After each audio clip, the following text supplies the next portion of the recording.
Welcome to My Little Pony Season 2, Episode 1. Welcome to the beginning of Season 2, where we are covering The Return of Harmony Part 1, which I have to tell you what that episode is.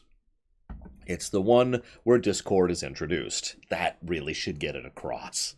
But to go ahead and give the synopsis, they show up, the elements of harmony are gone, they go through a maze to try and find them, they fail, Discord screws with them, the end.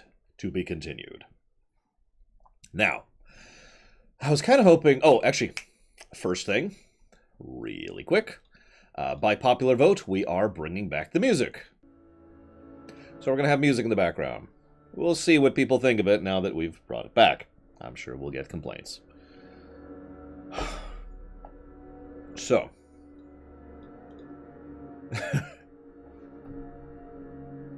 As you might imagine, I actually have a lot to talk about for this one and the next one. Discord is a wildly popular character. I don't know if I would say he's the most popular character. However, that's because I'm not actually a part of the MLP fandom. Which I'm not. There's all sorts of My Little Pony stuff that I don't know anything about. Amongst people who are not part of the My Little Pony fandom, amongst people that I interact with and talk to, Discord is their favorite character, and one of the most talked about and discussed characters and beloved characters and blah blah blah. He is also going to be coming back several times. Ooh. So, I'll talk more about Discord in a minute. I want to kind of go through these in order, as I usually do. So, Discord is actually Indiana Joe in disguise. Now, I'm not sure what Discord wants to put that subscription towards, but that's up to him. You know, it's all good. I was actually thinking about doing a different background. You know what? I should do that, shouldn't I? Oh, come on! Really, guys? Thank you very, very much, Indiana Joe. And thank you very, very much, Sacred King. Much appreciate to both of you. The subs, thank you. And Indiana Joe wants to put that towards Dealer's Choice, which I will do. But I don't know what Sacred King wants to put towards. So anyways, sorry. I've got a lot to talk about, so I'm going to try and hit this in order. As much as I like this backdrop, I kind of want to do a different backdrop per season. But I don't really have like a theme going, so I'm just going to pick another backdrop that I really like and use that, if that's cool with everyone. So, I'm going to switch over to this one. This is going to be our backdrop for Season 2. So, like I said, I'll talk about Discord in a minute. You got it, Sacred King. Thank you again very, very much. So the trio come out, the kids, and hey, look, there's a statue dedicated towards friendship. There's a statue dedicated towards victory. They're all arguey, right? In the whole intro scene, they're all arguey. Why do you think that is? Now, I'm actually legitimately curious of your thoughts on this. Because, first of all, the obvious connection to Discord's release is obvious, but I've heard a lot of people speculate on whether or not Discord was causing it. Basically, Discord was starting to reawaken and emerge, which then caused Discord to spread. Or if them doing it was with a final grain in the pile that pushed Discord to break out. I've heard several people debate that and argue that for years, and as always, I am curious of your guys' thoughts. Now, spoilers for future stuff, we do find out eventually that the elements of harmony are weakening specifically because of the fact that they're connected to the friends and not the tree, and the tree hasn't actually reached the point it needs to put that in as non-spoilery ways as I can. So in other words, the seal that was keeping Discord down has started to fade regardless, and it started to fade ever since Season 1. So, one way or another, Discord was primed to break out. But all of that is stuff we know in the future. The same time I always do, Sidicusis. Every single day I start streaming at the exact same time. So, that being stated, what I find interesting is they talk about, what does the Draconicus represent? Confusion, evil, chaos! Now, I know this is way too early to do this, but I want to share an image with you, if that's okay. Now, this stuff, the comic series is mostly canon, from what I understand, but it's not super canon, like they only reference it here and there. But I want to share this because this is a bit from a comic, one of the only comics I've actually read, which is Luna confronting Discord. And Luna says, well, actually, before this panel, she says, I resent you, I hate you, I despise you, you're evil. Discord's response is, oh, you don't understand. I'm not evil, princess. I'm chaotic. Not the same thing. I oppose order, not good. Then she says, order is good. It provides protection, unity, and harmony. That's why the elements of harmony will be able to bind you. His counter to that is, order can be good when wielded correctly, but what about... And that then the discussion gets waylaid by accountants. It makes sense in context, I swear. But this has always stuck with me. And the shows do a fairly regular insight into the fact that Discord is not evil. That he is not actually an evil person. He has a degree of a mean streak to him, but even that isn't actually evil. The most evil he ever is basically in this very episode, and arguably one other one, which we'll talk about much later when we get there. But I wanted to point that out because it's interesting. So... They mentioned the idea of him being evil, and I find it interesting that they knee-jerk to the idea that he's all weird and evil.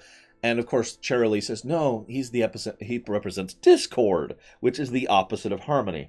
Now, that itself is a lie, but I shouldn't call it a lie. That is an inaccurate statement. We know, based on future information, that discord actually fits within what I like to refer to as the harmonic resonance, the pattern of the world and the reality. Because again, not evil, just opposing order. And even chaos is actually a valued and indeed necessary element of life. Really. But I'm getting way ahead of myself. Let's go ahead and talk about a couple other things. First of all, anybody else immediately notice the animation bump? It's hard to describe if you're not looking for it, but there's so many additional details to the animations, right? Like tiny little details, like, let's say I'm a character and I want to move to the right. Well, in a lot of animation, they'll have me move to the right. But now they're doing this thing where they show me, for just like half a second, crunch up to the left, and then move to the right. Little details like that. Or about the fact that they actually animate their eyes better, or their mouths better. They have better perspectives. Like, for the most part, in Season 1, it's straight on or from the side. They started doing this one, and a couple of, like, down shots and up shots in this one. Like I said, the animation got a noticeable bump in quality. This is the first of 2 bumps in quality that I noticed personally going through the show, and I wanted to comment on it, 'cause it's good stuff. So, we cut away. We have cotton candy raining chocolate milk on popping popcorn. Yeah, exactly, Sean. I'm pretty sure that's exactly what happened. I don't know. Again, I'm not really that into the series to be part of the fandom or to know the behind the scenes that well, but wouldn't surprise me. Anyways. So he's flexing, right? I hate to keep hammering this point, but you'll notice how he's flexing in a way that's not really mean. He's just, yep, stretch. Okay, let's just do some little obvious stuff, you know, start to move things in a direction. We gotta make this the chaos capital of Equestria, after all. Rarity comes out, fully outfitted. Lovely outfit, by the way. And, of course, the apples become huge, and the animals all have large legs. Yeah, Rainbow Dash is like, all right, look. But what I really like is the first thing that Twilight tries is to donate from Iffinbutt. Now, obviously that doesn't work, even though Warhammer Mechanicus is on the list, I think, isn't it? No, it isn't. It must be too low. I'll get to it. But thank you very much, Iffinbutt. Much obliged and appreciated. Twilight comes out and is like, I got this. Nothing works. Nothing works. Not that list, Iffinbutt. I'll explain later. Or I will never explain. One of the two. So they're like, okay, no problem. Let's use our talents together. Now, all of them don't get involved, but Rainbow Dash, Applejack, and Fluttershy all basically coordinate to deal with the immediate problem. Nice little tidbit. Now, I've commented on this before, that I don't believe the main six are actually friends in Season 1. They say they're friends, but what they are, in my own terminology, is acquaintances. They know each other, they like each other, that's it. Surface level, right? This is probably the first little insight into the fact that they have something closer. I'll get more to that in a minute. And by that I mean tomorrow, or in 40 minutes. Yeah, Rarity donating her umbrella to Twilight, that was nice. And yeah, Pinkie Pie was helping by eating. So they all work together. We got this. Nothing we can overcome if we don't work together. So they go, they report into Celestia. Celestia starts info dumping. A lot of good animation during exposition. That's actually smart. It's basically a fairly long, like 5-minute scene of exposition. And it's also exposition for Season 1, if you're paying attention. There's a lot of recapping for people who haven't been watching the show. Which makes sense because, again, Season 1, nobody really expected Season 1 to be a smash hit, so not everyone watched Season 1. So, okay, I'm with that. So they recap the elements, they recap their nature. Discord himself actually recaps their nature when he encounters them, but that's in a minute. And Celestia talks about Discord and how he was sealed away and what was happening and blah, blah, blah, blah, blah. All that stuff is exposited, but while it's happening, there's other stuff going on for the viewer to watch in order to elevate the dry exposition into something that's more enjoyable. It's still not good exposition, but it's better than I would expect from a kids' TV show. Also, of course, Fluttershy is the first one to actually notice Discord. Not the real one, the one in the window. So, I mentioned the whole elements tied into the six thing. We'll actually cover that more later, because it's not really relevant for this episode. What is relevant is that Pinkie Pie naturally is the one to most enjoy Discord style. I mean, does that surprise anyone? I actually have a very strong feeling that Pinkie Pie would actually enjoy Discord's overall style quite a bit. And no, I haven't covered Chaos Magic yet. I'm not going to cover it in full here. But, you know. Yeah, pot! It's just... Pinkie Pie... You don't understand. Chocolate rain, you guys! We'll get to that more later as well. So, the elements are gone. Oop, let's try that again. Here we go. Now, this is the first real indicator of chaos magic. I know you'd think, well, what about changing the clouds and the... No, that's actually not chaos magic. That's magic that we've seen that other people can do. Straight up violating the rules of reality to bypass a protective spell by the Princess Celestia. That's chaos magic. And you'll notice immediately after that, we get our second... See you around, Sidicusis. We get our second insight into chaos magic. Because first, he just breaks the rules of reality, because it doesn't make sense, so screw it. And second, he shows up on the panes, plural. He animates the glass image on the mosaic of himself and starts talking to him through that, bouncing between the windows, which again is a step beyond most of what we've seen as possible with magic to date. So very quickly they're establishing some of the boundaries of what chaos magic can do relative to other magic, which actually indicates the level of which, the level at which, I should say, Discord is a threat. Now, I don't want to talk too... I've already kind of talked about the idea that Discord isn't actually evil. I don't think they planned it out. I don't. But I do have a feeling that unintentionally, what we have is some backloaded storytelling here, where Discord was retroactively not trying in this episode and the next episode in order to, because he's not evil, because he's not just showing up and saying, I'm going to kill you, and I'm going to kill you. Because he could do that. If Discord wanted to win, he would. He's frickin' Discord.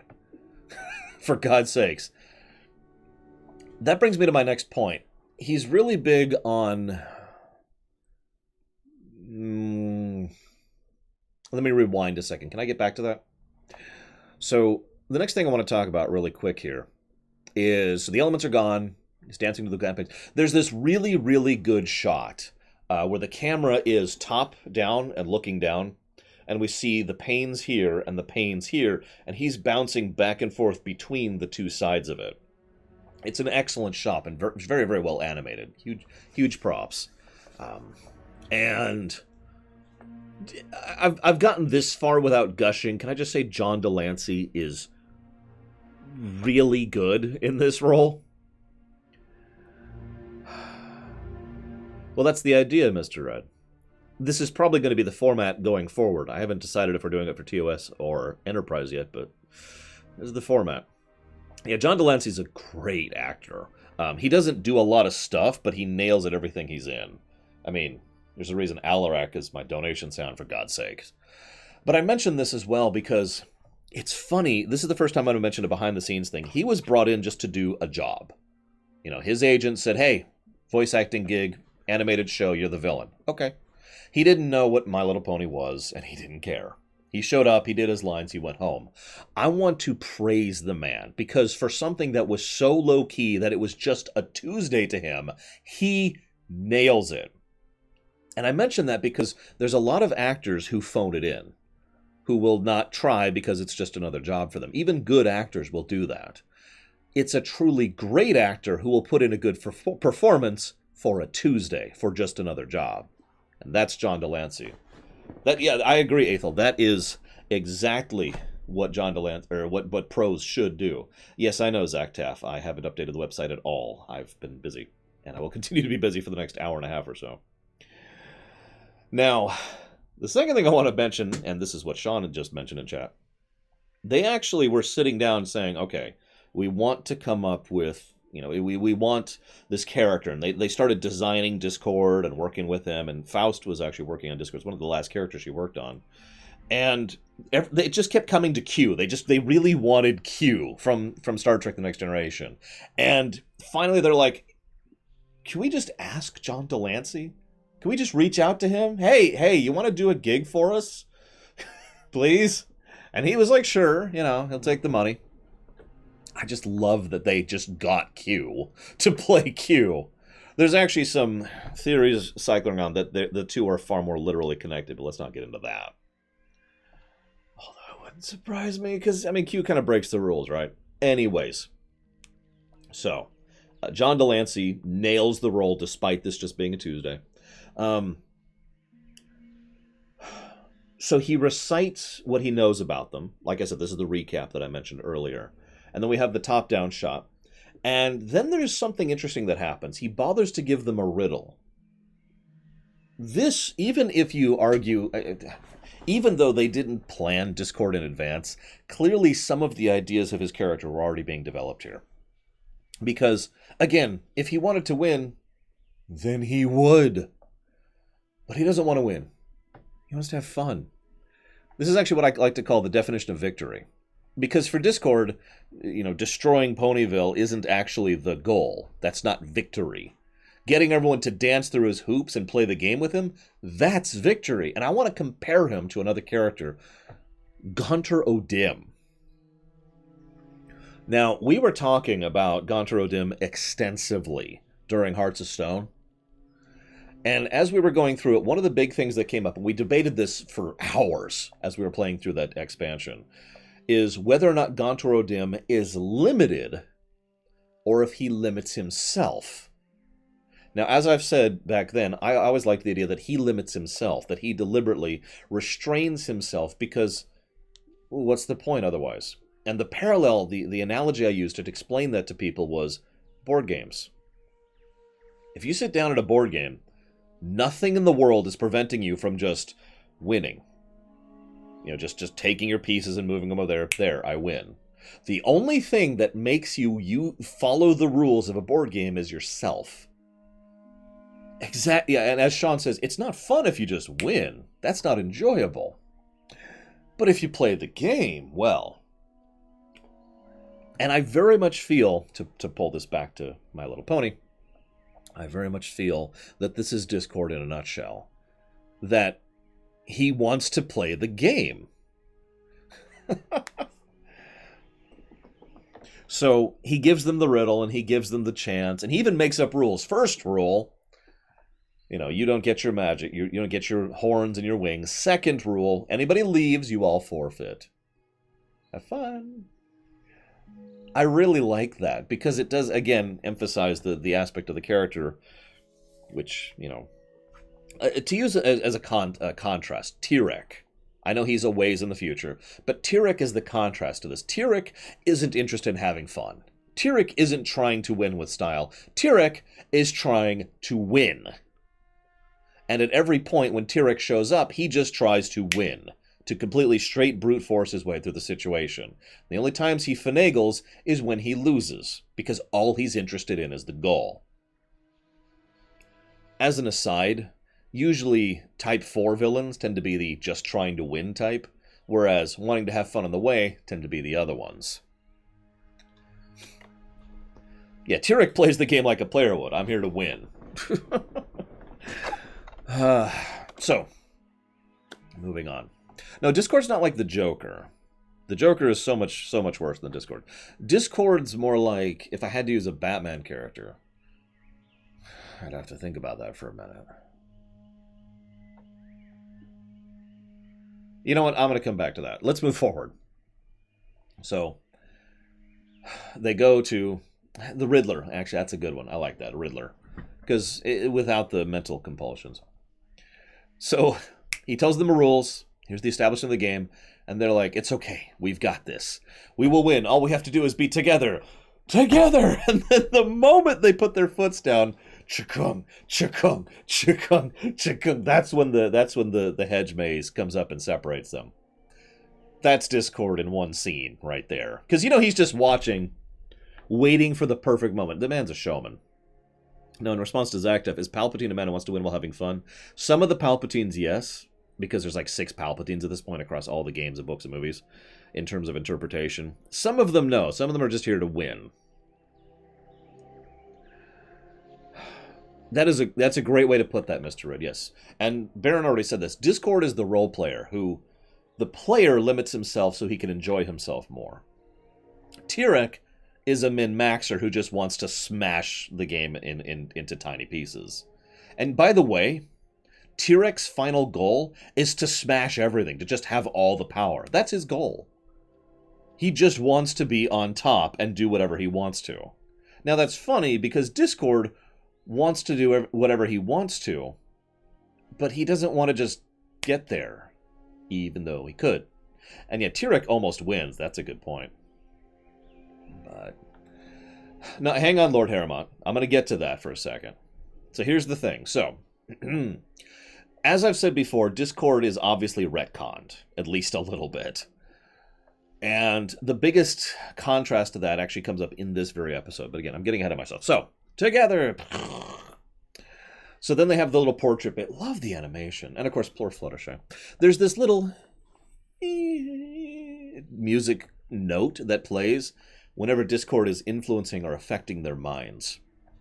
First one he hits is Applejack. So he pulls out the Apple Oracles, and the vision of the future he gives them is actually surprisingly accurate. There's a few problems with it, but it is actually a vision of the second episode. Ponyville is already chaosified, and the group of 6 break up because they don't want to be friends anymore. That actually happens, just not exactly as it's shown. Interesting to think about. So, this brings us to the first of 2 really interesting and excellent points about this story. First, if the truth hurts, why not just lie to yourself?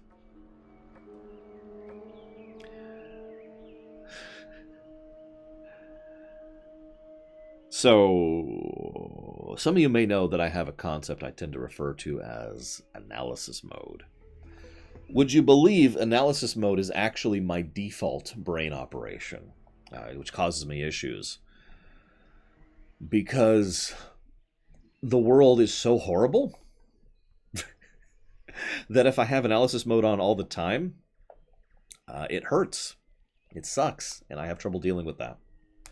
So I just kind of turn off my brain, deliberately make an effort to turn off my brain for, most of my walking around normal lifetime. I point that out because while that's not quite lying to myself, it's kind of the same mentality. I don't see why she wouldn't act out, as long as it worked. So, truth hurts. Lie to yourself. Okay, so she does. She's converted. Moving on. You notice that the moment he gets his hooks into her and her color drains a little bit, you know, Twilight finds her. Aha! So then we move on to, everything's fine. Everything's fine. So then we move on to...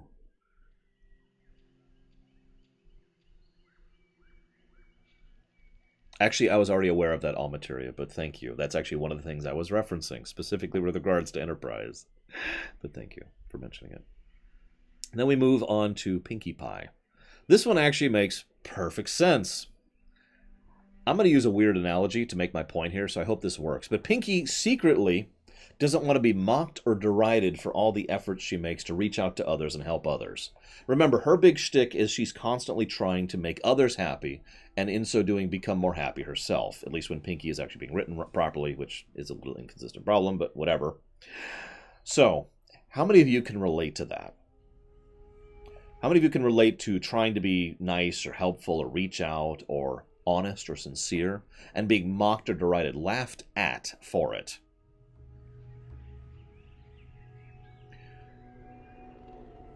I said I'd make a weird analogy. Final Fantasy VII has an abridged series by the Machinima crew, whose name I can't think of.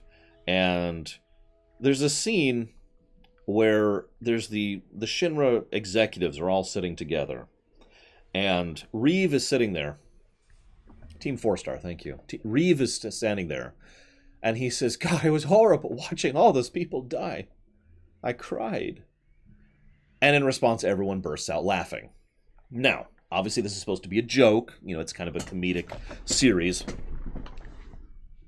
But I've seen that play out in real life.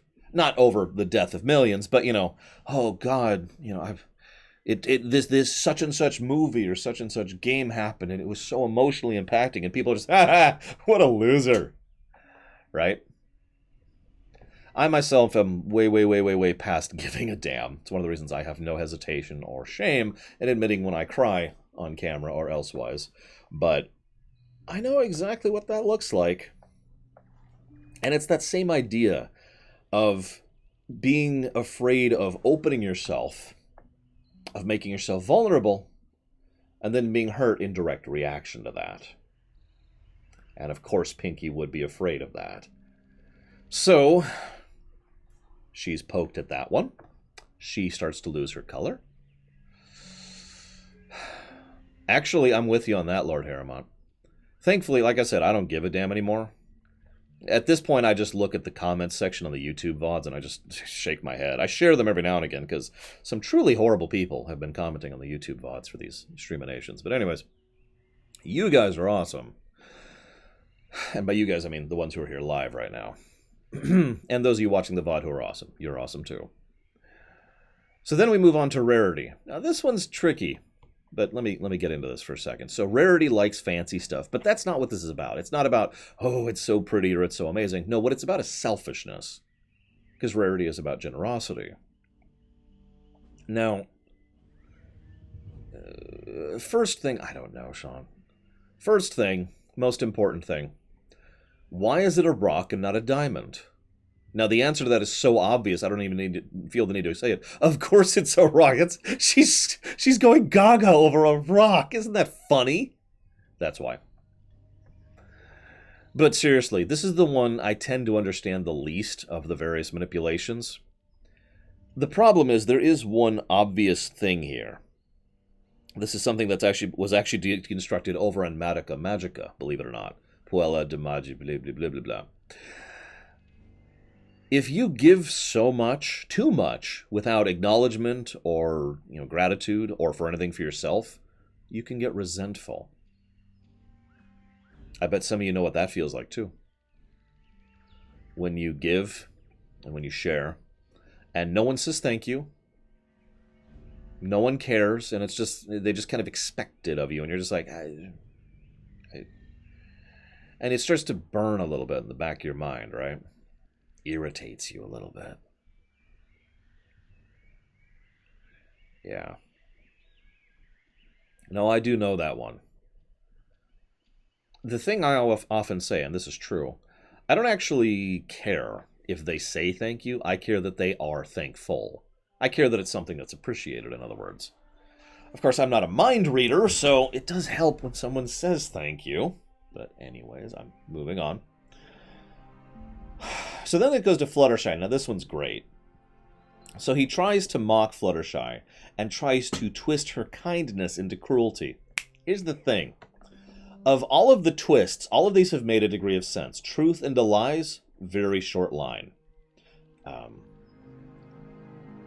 Happiness into defensive mockery, you know, that's a very short line. Generosity and selflessness into selfishness, again, very short line. It is, however, actually a pretty big gap in between happiness and cruelty. Or excuse me, kindness and cruelty. Because kindness and cruelty are basically the exact opposite of each other. They're not something that have shades of each other. They're over here, basically. So he fails miserably. Fluttershy is simply too kind. And so he hits tilde on the keyboard and types in edit Fluttershy, and he console commands. He flat out cheats. With the advantage of hindsight and looking at it as a whole, where this scene doesn't fully make sense, because Discord in the future doesn't really tend to get prone to cheating at his own games.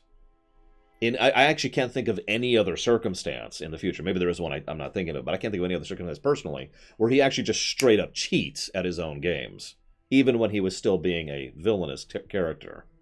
So this seems a bit out of character for me. Shrug. But yeah, he straight up cheats. He uses the console command and switches the switch on her. Which leads us to Rainbow Dash. Now, Rainbow Dash is the only one he approaches directly. Everyone else he's been manipulating or, you know, going through the puppets of the apples or whatever. Now, he's just sitting there like, hey, Rainbow Dash, so listen. Here's the deal.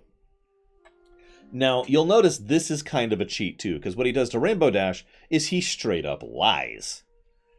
He's like, all right, so, you need to go back home, or else they all screwed, okay? She's like, oh, no. Here's your wings if you want to go back home. Up to you. This is another interesting one. And honestly, it probably should have been second to last, but they probably needed Rainbow to be last for the construction of the plot. Because loyalty is also extremely easy to turn into something bad. All you have to do is be loyal to someone who does something bad or loyal beyond reason. I mean, loyalty is extremely easy to turn into something bad. And yeah, total lack of subtlety, which again is very Rainbow, as Aethel points out. So... Bzz. So she zooms off. I mentioned my note about Gontaro Dim here. Because, yeah, no kidding, Sean. That's a great example. Red Dead Redemption, Dutch. This is our first real example into Discord's nature. So first, he wins. He wins the game! Yay! So what's he do? Well, the first thing he does is he gives them their wings and horns back. He didn't have to do that. There was actually no reason for him to do that, but, you know, it's over. So, you know, here you go. Yeah, he's still playing the game, in other words.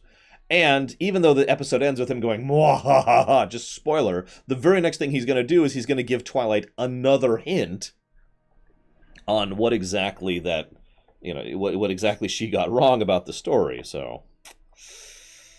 He, however, also doesn't give her that hint until he feels he stacked the deck in his favor, so that's part of it, too. Either way, we didn't have a wah-wah. This ends on a to-be continued. Rarity Crush didn't come up. Ponyville wasn't damaged. Yet. Books not knocked off the shelf. Continuity counter. So the continuity counter, again, I'm willing to go hog wild on this, but basically my own rule is that I don't see a reason to give a continuity counter unless it's something that caught my eye.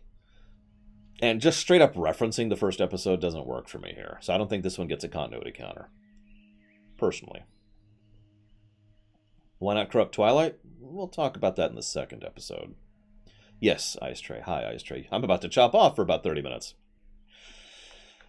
Speaking of which, next time, we're going to go ahead and talk about part 2 of the Return of Harmony. So like I said, half an hour as of my timer's offset because I was doing laundry. Half an hour from there. I will go ahead and talk about part 2. See you in a bit, guys.